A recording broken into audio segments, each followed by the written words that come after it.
காமராஜர் ஆதித்தனார் கழக நிறுவன தலைவர் கராத்தே செல்வி நாடார் அவர்களின் 64வது பிறந்த நாள் சென்னை மண்டலத்தின் சார்பாக வ.பெ.இரா. பால்பாண்டியன் தலைமையில் நடைபெற்றது.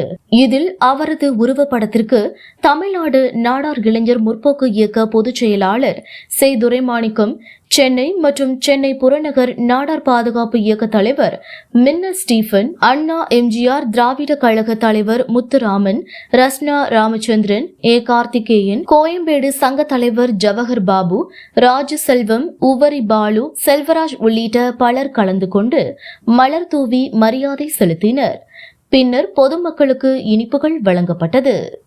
காமராஜர் ஆதித்தனார் கழகத்தின் நிறுவன தலைவர் மாவீரன் கராத்தே செல்வி நாடாரின் பிறந்த தினம் இன்று சென்னையிலே அண்ணன் பால்பாண்டியன் அவர்கள் தலைமையில் சிறப்பாக இங்கு நடைபெற்று கொண்டிருக்கிறது.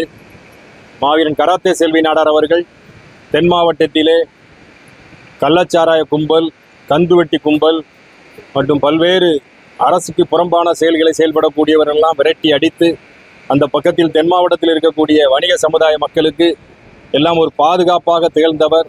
அவருடைய இந்த பிறந்த நாளில் மாவீரன் கராத்தே செல்வி நாடாரின் அன்பு தம்பிகள் அனைவரும் அவருக்கு இன்று புகழஞ்சலி செலுத்துகிறோம். அவருடைய பிறந்த தினத்தில் இன்று வருடம் இந்த பகுதிகளிலே நலத்திட்ட உதவிகள், அன்னதானங்கள் போன்ற பல்வேறு நிகழ்ச்சிகளை நடத்தக்கூடிய அண்ணன் பால்பாண்டியன் அவர்களுக்கு ஒட்டுமொத்த நாடார் சங்கங்கள் சார்பாகவும் அமைப்புகள் சார்பாகவும் இங்கு வருகை தந்திருக்கக்கூடிய சொந்தங்கள் சார்பாகவும் மனமார்ந்த நன்றிகளை தெரிவித்துக் கொள்கிறோம். நன்றி, வணக்கம்.